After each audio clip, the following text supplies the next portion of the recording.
6h32, estamos de volta com mais Bom Dia Piauí. E o quadro Saúde de hoje fala sobre o transtorno de déficit de atenção e hiperatividade. Segundo a Organização Mundial de Saúde, cerca de 5% das crianças no mundo têm TDAH. E com o retorno às atividades escolares, crianças e adolescentes que têm o transtorno devem passar por uma readaptação especial. Acompanhe na reportagem.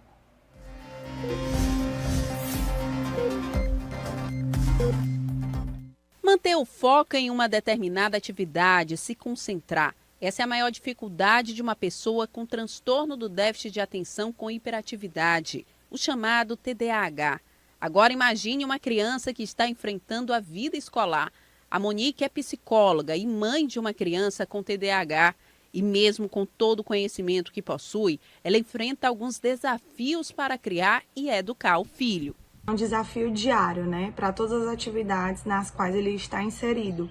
E para a adaptação escolar não seria diferente, né? Eu tenho cuidado de sempre conversar com os profissionais que acompanham ele, para saber como é que a gente pode inserir essa rotina da melhor forma possível. Antes de começar as aulas, tem uma preparação nas terapias, o que a gente já pode fazer antes de se iniciar o período escolar, porque é um período que exige muito das crianças. E uma lei federal garante que as escolas públicas e privadas ofereçam um acompanhamento específico às crianças com TDAH. Nesta escola particular de Teresina foi criada uma coordenação de educação inclusiva e uma equipe multiprofissional mantém a atenção redobrada, sempre com a participação da família. O que ele precisa é algumas estratégias para que o foco de atenção ou a atividade ou a hipercinesia, né, aquele aluno que é mais, tem uma atividade maior, a gente pensa em cada um. Geralmente a gente diminui os distratores, né? Por exemplo, numa prova, numa sala de aula com 25 crianças, qualquer coisa distrai. Então a gente tira ele desse ambiente para ele fazer a prova em outro ambiente com menos distratores. As provas também a gente costuma pedir para os professores que já fazem isso, né, que sejam os enunciados mais diretos, que não tenham pegadinhas na prova, que não tenham duplos sentidos, que não usem tanto de metáforas, né, para que esse aluno leia, né, e tenha atenção no que ele vai fazer. Na instituição também são colocadas em prática estratégias para adequar o aprendizado das crianças e adolescentes com TDAH. Aqui na escola nós temos uma coordenação específica que pensa cada criança, pensa nas estratégias que nós precisamos definir para que essa criança tenha o seu direito de aprendizagem assegurado. Então, na coordenação, nós temos esse contato com a família no primeiro momento, quando chega esse laudo, a parceria com os profissionais de saúde que atendem essa criança e também a formação de professores. E aí, com os professores, as estratégias são traçadas para cada estudante em particular. De acordo com a Organização Mundial de Saúde, o transtorno do déficit de atenção com hiperatividade atinge entre 3% e 5% das crianças de todo o mundo. Por isso, segundo os especialistas, os pais e os educadores devem estar abertos a novos métodos de ensino e também prestar um acompanhamento diferenciado nesses casos. Para a psicopedagoga Isabel Batista, o primeiro passo é entender o conceito do transtorno de aprendizagem. Ele atua e desorganiza a pessoa, o indivíduo. E isso fica muito frequente dentro do ambiente escolar. Isso é muito visível no ambiente escolar.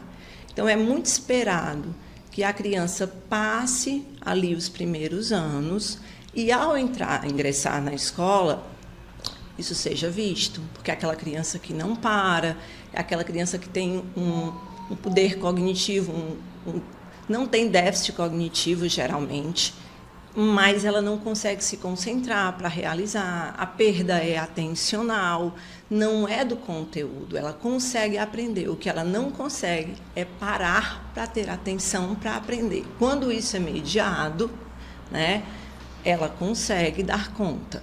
Além disso, para uma boa adaptação escolar, algumas estratégias devem ser adotadas, especialmente em relação à rotina dessas crianças e adolescentes. Você precisa de persistência e precisa de previsibilidade do que você vai fazer com essa criança e também do que vai ser exigido dela. Então, é preciso conversar, mostrar, fazer uma rotina, geralmente uma rotina visual. Então, tudo isso ajuda, mas o ingresso na escola, o retorno para a escola, ele é sempre muito difícil para todo mundo. Vamos continuar falando sobre o transtorno do déficit de atenção com hiperatividade, o TDAH, ao vivo. Vamos conversar com o Chico Lima, que está com o médico psiquiatra Leonardo Barros.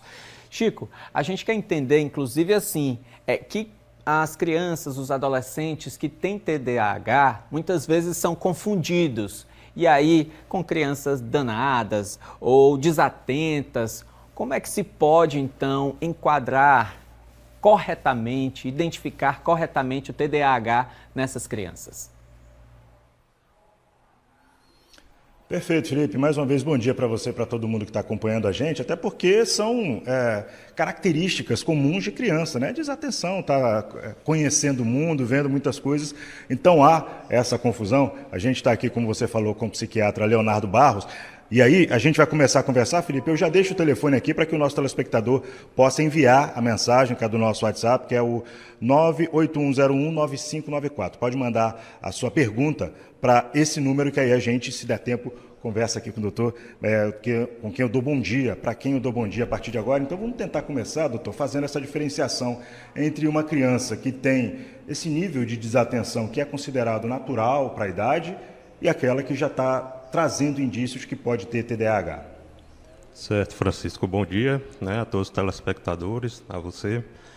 Realmente, os primeiros indícios de que uma criança pode ter o TDAH, o déficit de atenção com ou sem hiperatividade, ele passa pelo ciclo íntimo de convivência. Então, geralmente, quem percebe são os pais, os professores, que estão na lida diária com a criança, e percebe que é uma criança que realmente ela se distrai com certa facilidade, às vezes não para quieta em sala de aula, tem dificuldade de esperar por sua vez, nas ocasiões em que cada um tem que aguardar. Então, assim, para a gente mensurar se realmente é uma desatenção normal, que todos nós temos algum nível de desatenção, ou se realmente se trata de um transtorno, geralmente a gente aplica essa entrevista clínica com a aplicação de um questionário, mas um questionário assim de forma espontânea, até porque na abordagem com a criança você não pode ter uma atitude engessada, Então, para você ter uma ideia, a gente aplica 18 perguntas. Entre essas 18 perguntas, a gente escalona o grau de dificuldade que é percebida, seja pela criança, seja pelo familiar ou pelos professores. E 9 dessas perguntas mensuram a questão da desatenção e as outras 9 dessas perguntas mensuram a questão da hiperatividade e impulsividade. Então, uma criança em que 6 desses quesitos de desatenção são preenchidos como perceber de uma forma importante o prejuízo, a gente já levanta a suspeita bem forte para o diagnóstico. Tá, a gente já começou a receber aqui algumas perguntas, doutor. O Alisson diz que tem muita dificuldade em compreender textos longos. Ele diz que pode até ler, mas rapidamente esquece o que foi escrito. Pode ser um sinal de TDAH? Sim, pode ser um sinal de TDAH, principalmente essa questão da atenção sustentada e conseguir resgatar o conteúdo que foi lido é uma característica muito frequente, porque a gente sabe que pessoas que têm o diagnóstico de TDAH têm uma deficiência de uma substância no cérebro, que é a dopamina, o neurotransmissor, e que é ele que dá essa tenacidade para você conseguir se engajar numa leitura maior, mais longa, e ter essa memória de evocação para resgatar o conteúdo que foi lido. Perfeito, vamos seguir aqui com outra pergunta. A pessoa não se identifica, mas diz: olha, o meu filho tem TDA e não tem hiperatividade, que o TDAH, o H é de hiperatividade, então é só TDA. Qual é o tratamento para quem não tem hiperatividade? E ela pergunta, complementa essa pessoa: essas crianças costumam sofrer de ansiedade? Sim, é uma comorbidade muito comum. O TDA, ou seja, especificamente o déficit de atenção, tem 3 pilares, o tratamento. Tem a parte da medicação, que principalmente a medicação a gente reserva para crianças a partir dos 6 anos de idade, com diagnóstico.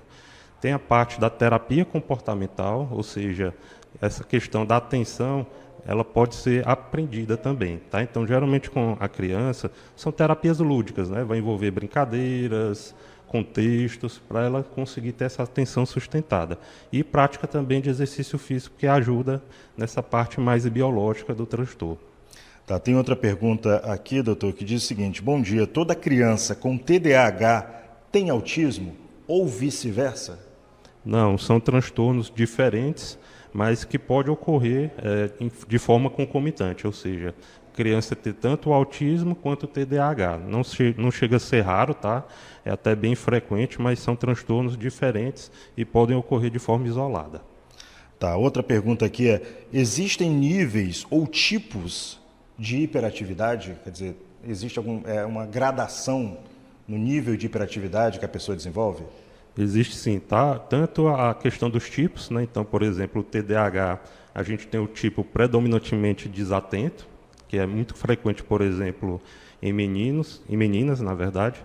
É o predominantemente hiperativo, que aí já é mais frequente em meninos, mas ambos têm desatenção. E tem o tipo combinado, né? Que aí tem as duas características mais ou menos bem distribuídas, né? Tanto a questão da desatenção quanto a hiperatividade. Em relação a níveis, a gente também tem classificação em relação a níveis. A gente fala em níveis leve, moderado e severo, e o que vai determinar em qual nível a criança se enquadra, o adolescente, o adulto, é basicamente o grau de prejuízo que é percebido no dia a dia, né? Se é um prejuízo discreto ou se ele já é mais significativo. A gente vai seguir então aqui com as perguntas para o Dr. Leonardo Barros, que é psiquiatra. A pessoa diz: olha, meu filho tem altas habilidades com 5 anos de idade. Ela bota aqui diagnosticado, acredito que a criança foi diagnosticada com TDAH. E qual é o procedimento do colégio? Pronto, no colégio, né, geralmente o médico ele dá um laudo por escrito para professores, direção, equipe pedagógica tomar conhecimento realmente de que é uma criança que precisa de um apoio pedagógico especial, certa flexibilização também em relação a tarefas, questão de horários, de prazos, para que a equipe multidisciplinar possa intervir e agir.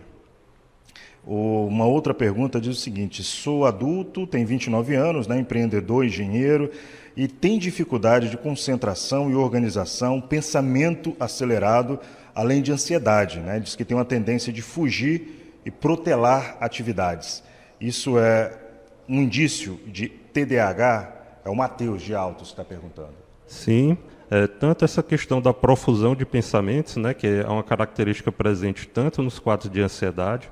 Na ansiedade, geralmente, esses pensamentos são mais polarizados para preocupações, medos. No TDAH, é mais uma questão de pensamentos, inclusive, aleatórios, né? Então, a pessoa não consegue focar em uma coisa só e acaba tendo confusão mental por conta disso. Então, são, sim, características presentes. Tá certo. Deixa eu trazer mais uma aqui. Olha só. A pessoa diz que o filho tem 14 anos e agora que ela está indo procurar o tratamento para TDAH. Quando ele tinha 9 anos, um professor falou que ele tinha falta de atenção. Aí não levou muito em conta, não tinha conhecimento. E agora está vendo, ela disse que está vendo o quanto errou. Gosta de futebol. Na verdade, a pessoa está passando aqui a experiência que ela está tendo e traz também esse alerta de que é difícil, às vezes, para os pais conseguirem identificar, né? Que isso aqui não é um caso isolado, acontece, é muito comum o pai não conseguir perceber que o filho tem algum indício de TDAH. Isso, é muito comum, realmente. A história clínica do TDAH, geralmente a pessoa já tem esse conjunto de sinais e sintomas antes dos 12 anos de idade. Às vezes passa despercebida, a pessoa acredita que é uma fase, que meu pai também era dessa forma, depois normalizou, regularizou, mas passa despercebida. Então, ações como essa, né, assim, de psicoeducação são importantes para que as pessoas realmente possam se apropriar, né, assim, de sinais de alerta e procurar um atendimento especializado. Tem mais uma pergunta aqui, doutor, que diz o seguinte: meu filho tem TDAH e falha no prosseguimento auditivo. Ele tem 9 anos e a pessoa diz que já percebe que ele se sente incapaz para algumas atividades. E aí pergunta: o TDAH pode causar depressão nas crianças?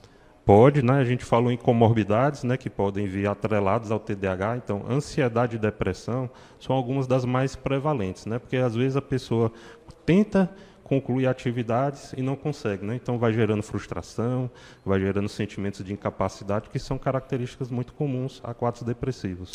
Doutor, nosso tempo terminou, mas eu queria que o senhor respondesse aqui rapidinho essa pergunta, porque acho que tem muita gente em dúvida. Existe tratamento para quem é adulto e tem TDAH?